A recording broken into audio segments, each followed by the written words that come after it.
Hello, everyone. Welcome to this live session. So I just want to quickly give you guys some updates as regards to what is happening in Nigeria, some of the headlines and some of the trending videos, on the social media, because we've got a lot of things happening in this country.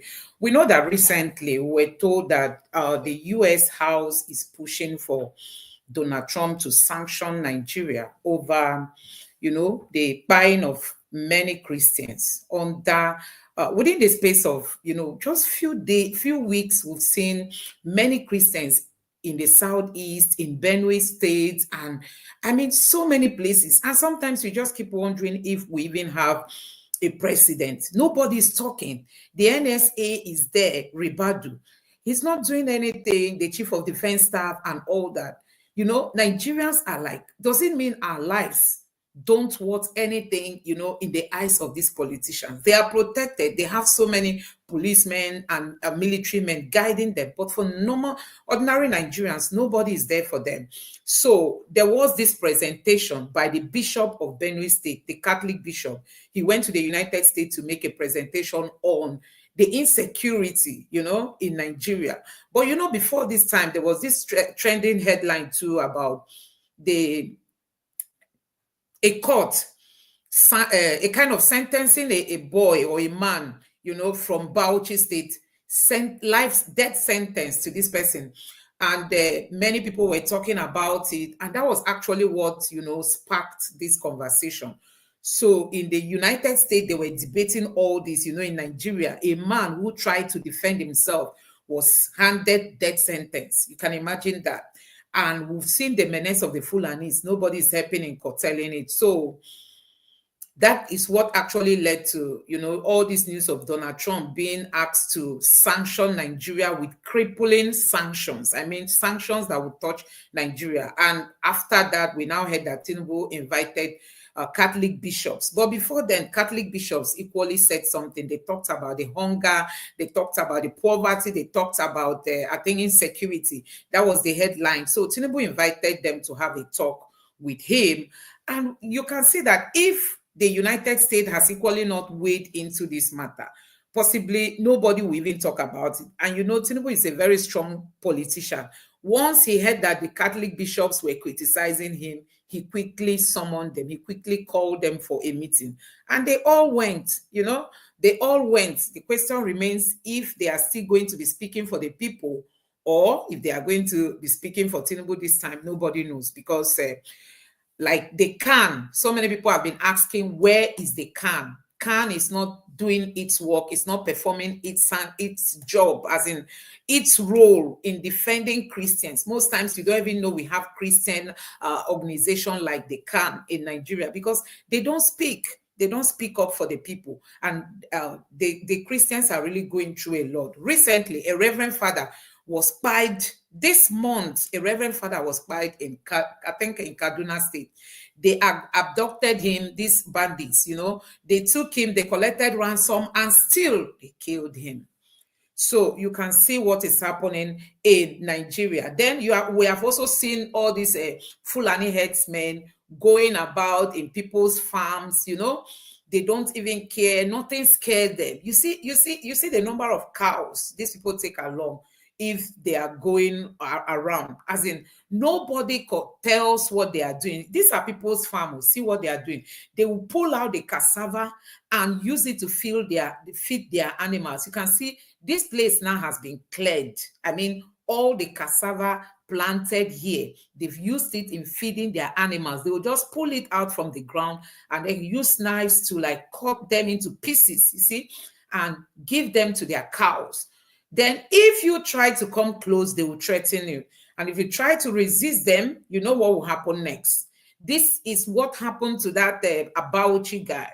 The Bauchi guy, this Fulani herdsman, came to his farm. And he told them he doesn't want them to graze on his farm. Guess what? They attacked him. They now started struggling. One of the Fulanis took his knife and started stabbing. So this guy was able to overpower him, collected the knife, and tried to, do what he's supposed to do in self-defense. So the Fulani man died. Now the court is saying that the guy has been sentenced, to buy, as in to, I don't need to be using those languages because of YouTube policies. So the guy has been handed a death sentence in Nigeria. Some of these judges are Christians. They cannot defend Christian values, but the North will keep pushing their own values on the South. So you can imagine a Fulani who might even not be a Nigerian. Possibly he came from Mali, Guinea, and all the rest. Possibly he's not even close to being a Nigerian.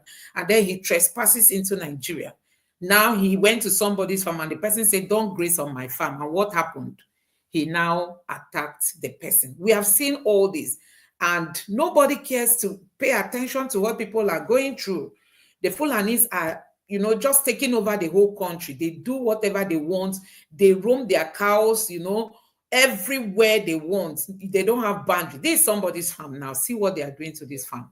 As big as these cassavas are, they are just clearing everything, just clearing everything. Then the owner will come and then will not see anything. And possibly they might equally pull out the cassava tuber for their animals to feed. So these are some of the things that Nigerians are going through at the hands of the Fulanis. And as they are doing this thing now, you dare not threaten them. You dare not ask them, why are you doing this? Otherwise, they will come for the person. So these are some of the challenges.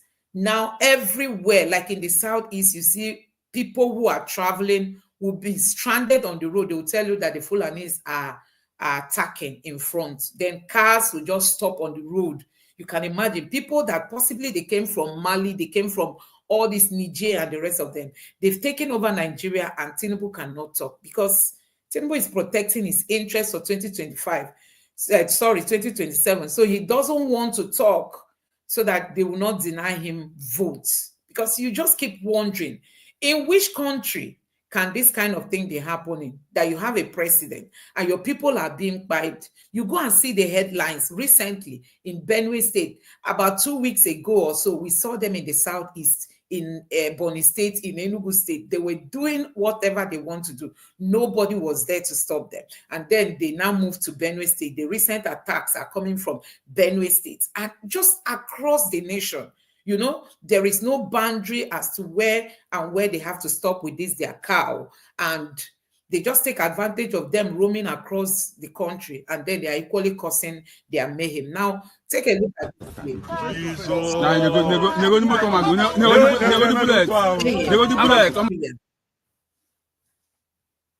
It's really, really so sad, It's really more than how many blades? 1, 2, 3, 4, 5, 6, 7, 8, 9. No, more than how many blades? Move over. 10 complete for years. This is I'm a C-blade. AK-47. AK, see as in Wilson.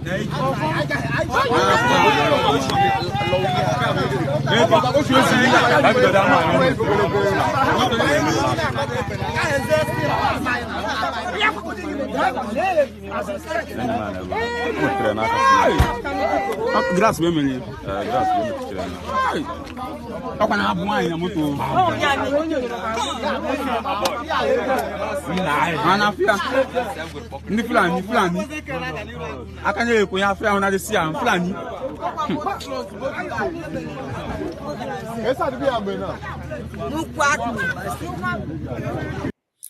So guys, you can see what is happening in Nigeria. These people were attacked. They were traveling. The Fulanis attacked them, releasing those bullets you saw on that vehicle. So these are some of the challenges in Nigeria. And that is why the House is telling Trump that you must give Nigeria real sanction. I mean, sanctions that would touch Nigeria, because this country is not taking care of its citizens. You can imagine you are on your own. If you are in Nigeria, you are just on your own. People will go out, they won't come in, because insecurity is like the talk of the day. Nowhere is protected. You can imagine poor people who are traveling on their own. They don't have their peace in the villages. They don't have their peace on the road. The economy is biting. Things are not going well. Anyway, guys, I want to talk about this Fulani born-again Christian who is in the north, and he's an evangelist. He has been doing a very good job, going about telling people about Jesus. And the Islamists, the extremists, they are not happy about him. They are plotting to take away his life. He has come under so many attacks in the north, but he didn't give up in preaching the gospel. And this time around, they are coming so hard on him, as in telling him that he has to drop the gospel. Because honestly, this guy has really brought so many people to Christ. He's a fool, and he was once a Muslim, but now he converted to becoming a Christian, and now his life is not safe. I'm just going to allow you listen to a little bit of the video he made. He went to Kaduna and he came under attack. They wanted to just end his life. And he's on Twitter, so he gives updates on the activities of his church and the preaching of the gospel. He has a team. They always go out to preach the gospel. He's really doing well. I'm going to show you a bigger congregation when they had like a convention. But this time around, he has received so many threats. They are threatening him that they are going to end his life. You know what happened to Deborah in the north?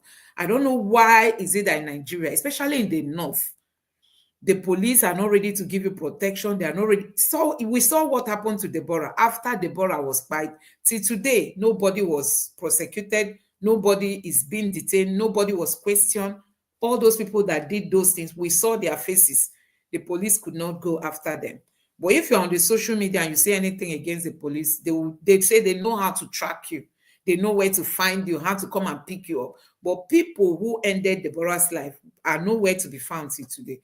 So you just know that the system is just working against its people. Now, let me allow you to take a little look at what this guy has got to say. We sincerely want to appreciate every one of you for your prayer, support, for your kind words of encouragement. This means a lot to us, and we can never take any one of you for granted. The Lord bless every one of you in the name of our Lord and Savior Jesus Christ. I also want to appreciate every one of you for your prayers, for your concern over our lives.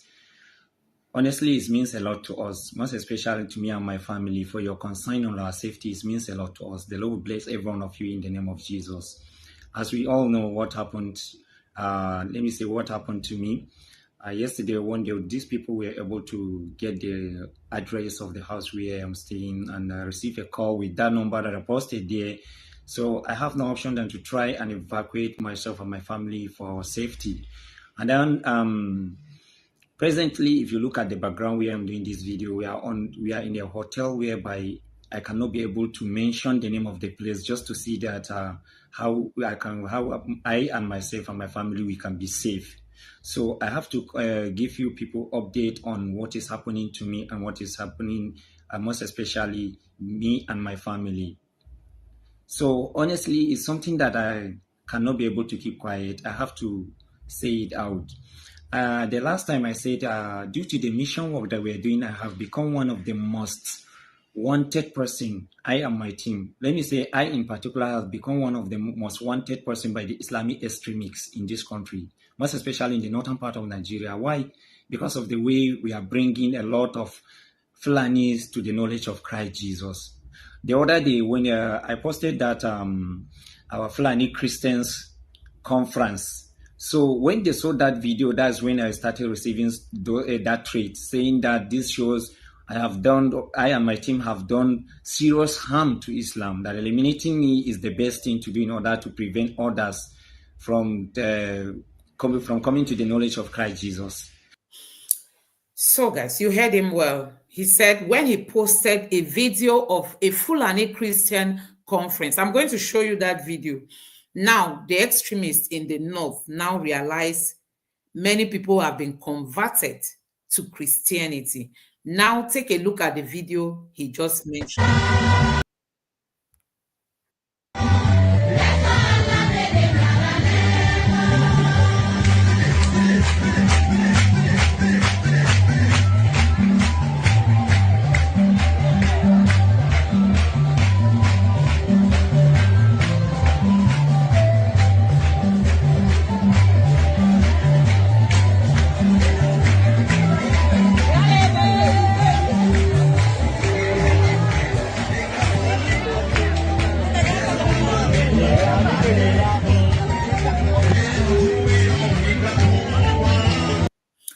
So, guys, the people you just watched now are Fulanis who have converted to Christianity. So, when some of these extremists they saw this video, they became envious that this guy is helping to preach the gospel of Christ, making some of their people to leave Islam. They are now after him. But the Almighty God is on his side and will save his They life. said they gave them a contract. Just take a look at this. Evangelist Musa Bello was attacked in Kaduna. There was an assassination attempt on his life. And those people that wanted to assassinate him, even though they are fasting, and they call the fasting Ramadan, but they can soak blood during their fasting. They said they gave them a contract that anytime they see Musa Bello anywhere in Nigeria, they should kill him. What I want to say is that we know those people who give the contract. We have their videos. We have seen where they said when they see him, they should kill him. We know them. Big sheikhs in Kanu, Kaduna, even Abuja and Jos. And let me warn these sheikhs, anything that happened to Musa Bello, you will see security men. You'll be arrested. We know you, we know where you are, we know your names, and we have the evidence of your videos. Let me tell you something. Evangelist Musa Bello has the right to move anywhere in Nigeria. There is nowhere in the Constitution of Nigeria where it says when you change your religion, you should be killed. You are going to show us. And I assure you, nothing will happen to Evangelist Musa Bello. Rather, you are the one that gave that fatwa. One by one, you will die. Christian will not kill you, but God himself will deal with you.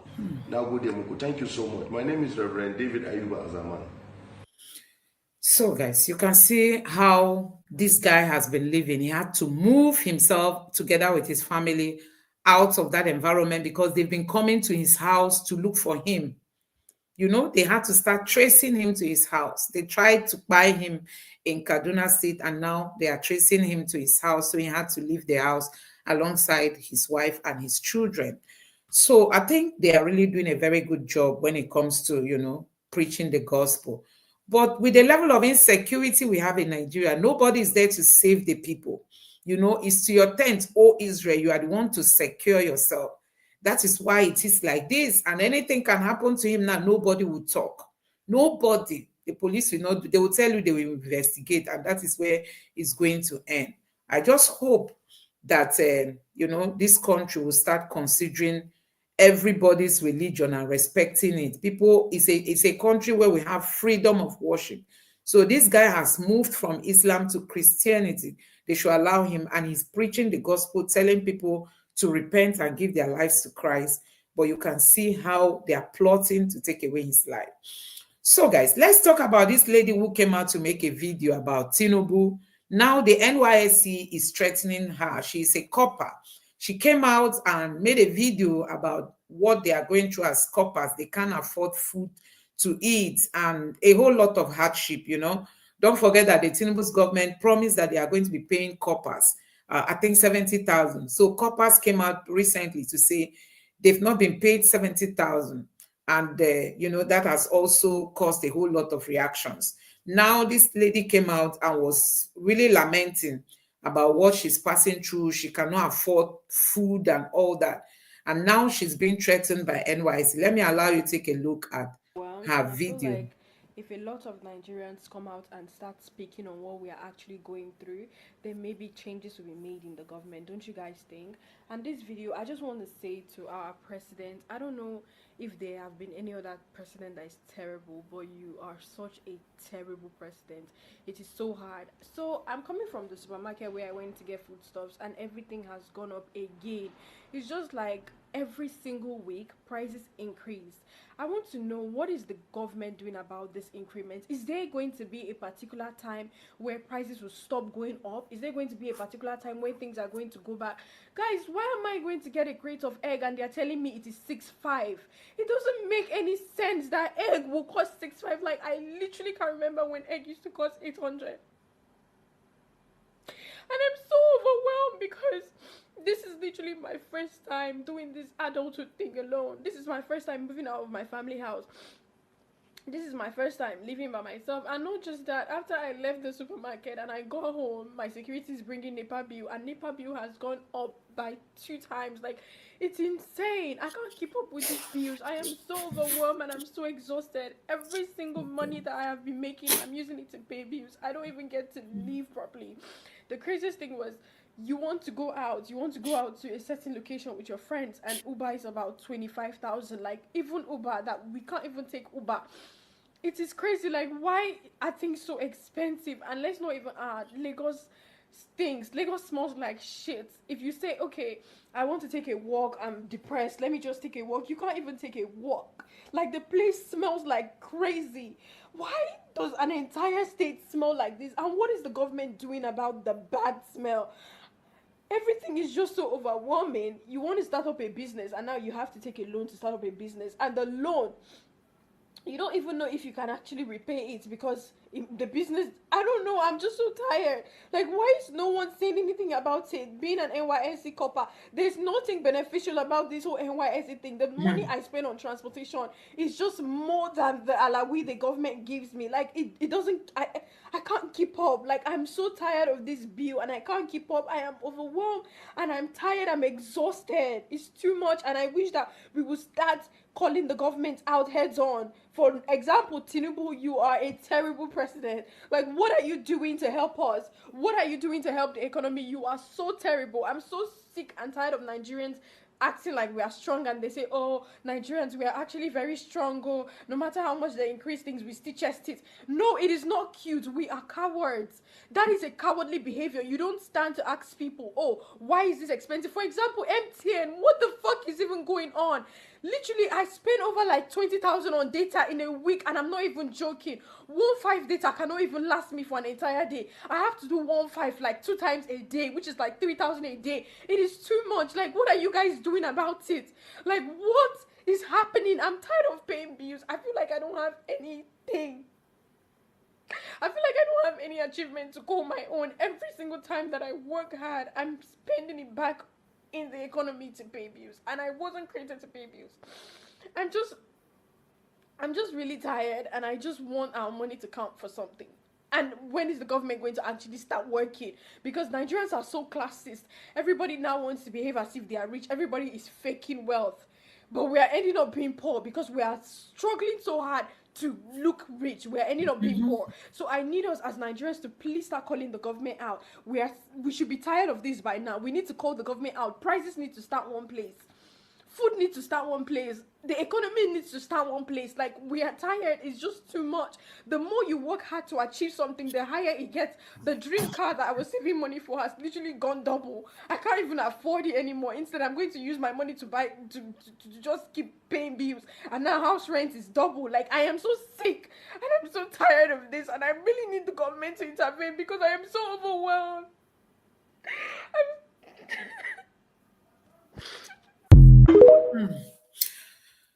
Oh my God. So guys, you heard her very well. She's so overwhelmed. You can imagine after school stress, and you just want to graduate, and you think your life is going to get better, only for you to find yourself, in a more worse situation. That's what Nigerian graduates go through. Now you are graduating from school, no job. They will tell you go to NYSC. You will risk your life. You will risk so many things. They will send you to all kinds of places, and still they can't really give you that good money for you to take good care of yourself and be happy that you went for NYSC. Now, after she made this video, an NYSC staff had to start threatening her. I'm going to allow you to take a look at what she said again when she posted her latest video. With the secretariat before the LGI, That means talking about the Nigerian government and how terrible President Tinubu is, and I was crying in the video. So 30 minutes ago, I just received a call from the NYSC board, starting with the secretariat before the LGI, and for the secretariat, for the NYSC secretariat, I'm going to attach what she said, some of the things she said, so you guys will hear. Are you normal? I wasn't insulting the president, ma. I was only asking for accountability. Hold down that rubbish you put there. Ma, are you threatening me? Hold down that rubbish. You are not talking to your She called me and she was shouting and she was threatening me to take down the video. And I'm in my first mind, I'm like, wait, how did they get my phone number? And then I realized that every NYSC copper has to fill a file with your phone number and your address. I'm like, these people actually have my house address and they know where I'm staying. And now they have started calling me first to threaten me. It is so bad that you can't even just speak up about the government because they feel like they have chains to hold you. You're already calling me to threaten me. And this is, I will literally attach what she said so you guys can hear. She was telling me that I was insulting the president. I never insulted the president. I said he's terrible. That is not an insult. It is a statement, and I did not go on and start saying, oh, Tinubu, you're this, you're that. I just said he's a terrible president. And it's okay for a government, for a body to identify that, okay, this person is actually terrible at their job. So why is it a problem that the NYSC government, NYSC secretariat, or NYSC board will call me to threaten me? Like, why is that okay? That I can't speak up for something that is directly hurting me? Why is it okay that they will call me to threaten me under 24 hours that I made a video? Why can't Nigerians speak up? Why are they holding us in chains? Why do they feel like everything that we do, they have ways to control us? Let me tell you guys something, NYSC board or whatever. If you guys have come together and you like, maybe you're not calling me one by one to threaten me, that's fine. You can do whatever you want to do. Because I know that you guys already have plans. The one that this one is calling me, the next person is calling me, that's fine. But now I'm putting it out here so you guys will see and you guys will know. NYSC, they have my house address and they are started calling me to threaten me. So in case anything happens, you will be very much aware where the problem started. Because I did not say anything I shouldn't have said. The Nigerian government are not doing anything about the inflation that is happening. And it's causing us to be very depressed. I am depressed and my bank account is going to zero and I still have to live every day. And I'm asking the Nigerian government to do something about the inflation. And instead of me to get a call and say, okay, we are working on it, I'm getting a call saying that, oh, you're very stupid. Why did you do that to Tinubu? Take down that video. You did this, you did that. I just want you guys to know that this is what the NYSC board are doing. And in case anything happens to me, because they have my address, you guys know who to hold accountable. That's nice. This lady is very smart. She's very, very smart. So she came out to complain about, the hard times she's going through. And because she added Tinubu is a terrible president, now the NYC started calling her, possibly one of their, top staff, started calling her and telling her to go take down that video. But I love it that she knows her rights. And she knows that it is good for people to criticize their government. It is good. It is only in Nigeria that people cannot talk. Look at Donald Trump that came in recently. Go and see supporters of Democrats, what they are talking about Donald Trump and talking about Elon Musk and all that. But because America is where freedom of speech, democracy actually exists, not in Nigeria. Here, if you talk, do you know how many people the IGP has arrested from, TikTok, those that made one statement or the other? Before you know it, they've gone to their houses to pick them up. They know how to track social media users. But the bandits and the Fulani herdsmen terrorizing Nigerians, they don't know their locations. Now this lady came out to air her view. It's only when she buys now. They'll say, oh, how did she buy? Now she aired her view so as to release herself of all those burden. And now, they are now going for her. So you can see what is happening in Nigeria. Anyway, guys, there's this other video that is very worrisome that I want you guys to take a look at. You know that recently, NAFDAC is said to have raided markets in the southeast, to be specific, in Onitsha, and I think Head Bridge or Bridgehead, whatever they call it. So some of the traders have come out to raise alarm because it appears they raided those shops at night. So they raided those shops at night and you don't even know who is who. At the end of the day, they entered people's shops. I mean, shops that have nothing to do with medicine, as in medication, you know what I mean? Shops that don't have anything, they raided and, cut away with people's items. Now, take a look at this video for you to know that when they say criminality, it's just getting into all the institutions. You don't Oh, NAFDAC has looted my shop. Oh. NAFDAC has looted my shop. Oh. NAFDAC has looted my shop. Oh. NAFDAC has looted my shop. Oh. NAFDAC has looted my shop. Oh. NAFDAC has looted my shop. See my shop. See my shop. See my shop. See my shop.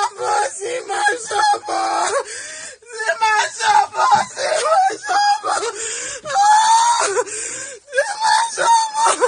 See my shop. NAFDAC has looted my shop. Oh, this is where I make my money. NAFDAC has looted my shop. All my clothes has gone. All my clothes has gone. All my clothes has gone. All my clothes has gone. What does the boutique have to do with drug? What does boutique have to do with NAFDAC people? Government should come for. Government should come to my aid. NAFDAC has looted my shop. Look at NAFDAC has looted my shop. Look at NAFDAC. Oh God. Oh God. Oh God. This is where I make my ends meet. NAFDAC has. See the name of my shop. See address. See the address. See the address. See the address. See it. This is my shop. You people should come, please. See it. See it. I'm tired. You people should come. You people should come. You people should come. You people should come. Government help me. Government help me. Shaman of Ogun. You people should do something. You people should do something. You people should do something. See my shop. See my shop.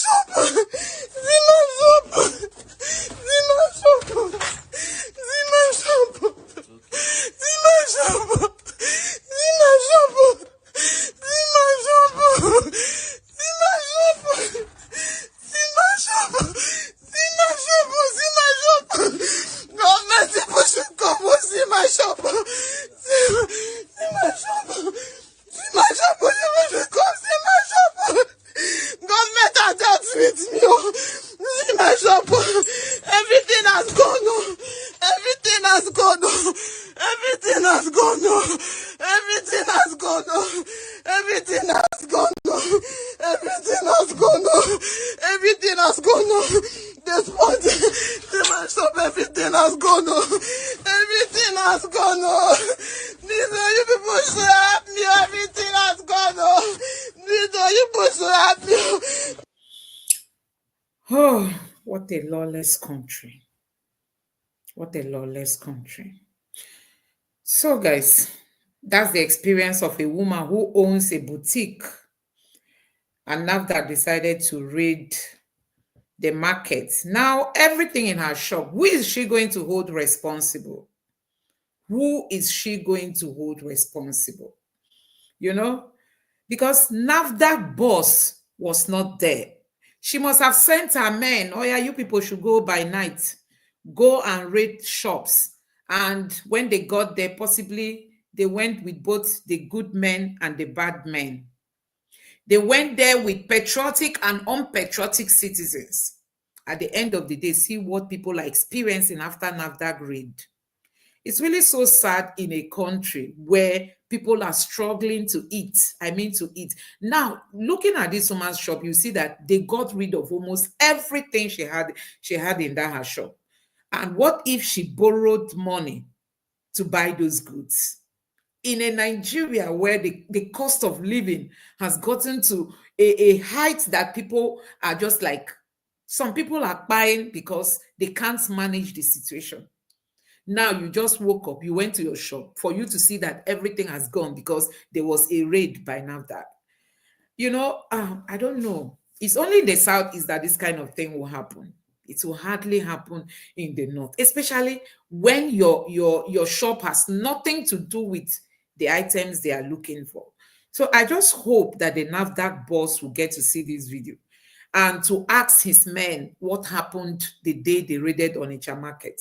Because as it stands now, this lady, who is going to come to her aid, who is going to help her, see her crying, Possibly she's a married woman with children. You know, now that school fees have increased, everything in Nigeria, electricity tariff up, telecom tariff up, food prices up.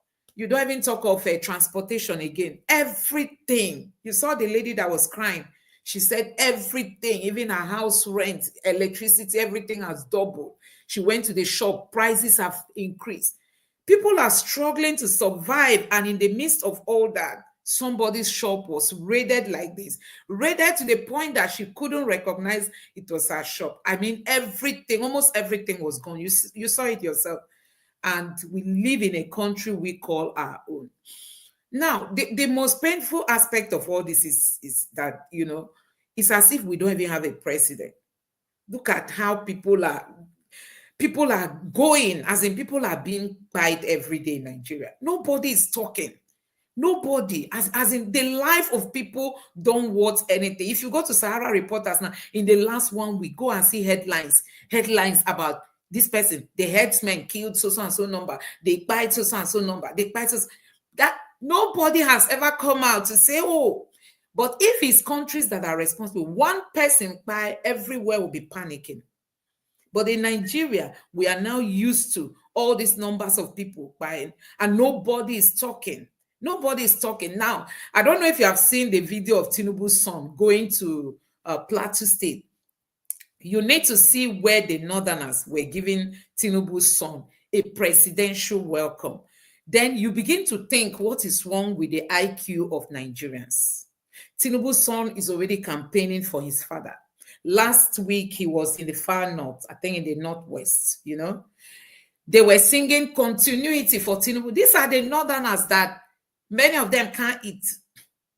Many of them are not schooled. They didn't go to school. The most of out-of-school children we have in the north, they are not skilled. Many of them are the ones even suffering the most. But once election comes, they think that stipend that will be given to them will carry them for the next 4 years. You need to see people who came out, the kind of presidential, you know, welcome they gave to Tinubu's son, Sheyi Tinubu, today in Plateau State. You'll be wondering what has happened to the brain of Nigerians. Even though the insecurity is biting, the hunger is biting, you know, the inflation is affecting everybody. But just give the Northerners stipend, they will just forget all their sorrow, you know. So even some of the Southerners are doing it. It's only those who really know what they are doing that will say, no, we don't want to collect money. But I think we really have to, we have a long way to go when it comes to educating people on how to resist all these little, okay, last week we saw Tinubu's son. Do you know what he was sharing? He was sharing rice, cooked rice to Northerners. They tied it in a plastic bag. He was taking and sharing to Northerners. They were taking joyfully. Joyfully. Tomorrow night, they will give you their voters card. They will surrender all their voters card for plates of rice. And then they will still be the ones turning. Now you've heard Northerners saying, we will vote out Tinubu. We will vote out. If Tinubu gives them 5,000 naira now, all of them will succumb. They will succumb. So it's really so sad, you know. It's really so sad. It's really so sad seeing what people are going through. And now Tinubu has started campaigning for second term, even without achieving anything Nigerian can see and relate with, that this is what this government has done under these 2 years that is about to expire. You know, we have not seen any outstanding achievements, and they're already campaigning for another 4 years. Can you imagine that? And this is why our politicians are not doing much for us, because they know when elections come, they can buy their way through. If we are holding these people accountable, see, once they come in, they will start working. They will start, go to the Southeast like Alex Oti, what he has achieved for Abia State. Alex Oti, what he has achieved for the people of Abia within this little time he has been in office. And the government in the center is not doing anything for the people. Look at the roads in Nigeria, they are not good. People are spending all their capital in boarding flights. Before you move from one point to the other, it's already affecting your businesses. Do you know the latest headline says 7.2 million businesses have shut down between 2023 to 2024? 7.2. By the time 2025 ends, maybe we'll be heading to 12 million businesses. Small businesses have shut. This is the one that the government has accounts of. This is the one they know. We are not talking about the ones that people don't, that are not captured. 7.2 million businesses in Nigeria shut down under Tinubu's government from 2023 to 2024. And still, they are campaigning for another 4 years. Nigerians, shine your eyes. So, hey, not all that glitters are gold. For those who think collecting 5,000, 10,000 is going to save Nigeria, it is time for us to sing it into their ears, their eardrum, that this stipend that they are collecting is what is killing this country. You go to the north now, you know their population. You know those young men, just give them 1,000. They will surrender their voters card for you. And you know that INEC strategy, INEC makes sure that they take voters card to these people in their houses, their streets, their locality. They go and give them, like as if you are begging them, collect. You know, this is how they make sure that almost every northerner that registered got his or her voters PVC or voters card. But if you are in the south, we saw how people went to INEC office in Lagos. They were ready to sleep there. They were not sharing because they knew that if they share more in Lagos State, Peter Obi was going to win. But still, Peter Obi won in that Lagos, and Peter Obi won that election like we saw. If not, INEC wouldn't have told us in the middle of the road that there was a glitch. So guys, a whole lot in this country is happening, but let us not give hope. This 2027 presidential election is another time for us to take some bold steps to send real message to these politicians that enough of the rubbishing of this country. This country belongs to all of us, even though they are the ones, you know, enjoying the wealth of this country, but still we can recover this country. So guys, I don't know what you make of all this. I don't know what you make of all this. Honestly, it's really so sad seeing some of this headline, but we just hope that one day everything will be fine. It might take time, like Peter Obi would tell Nigerians. It's not easy to change a system that has been there for long. It's not easy, but with that determination that we can change it, I think we can get there. Let's end it at this point. I want to say a very big thank you for joining me tonight.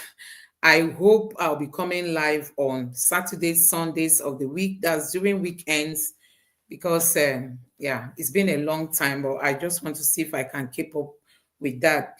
I'm also a family person, so it hasn't been that easy. So look out for another live session tomorrow, and let's see what updates I will have for you guys. Thank you so much for staying till this point. God bless you. Please give this video a like so that YouTube can recommend it to more people. Subscribe to my channel if you haven't, and drop your comments in the comment section below. With this, I want to say a very big thank you for joining me tonight. Let's see you again tomorrow. Good night.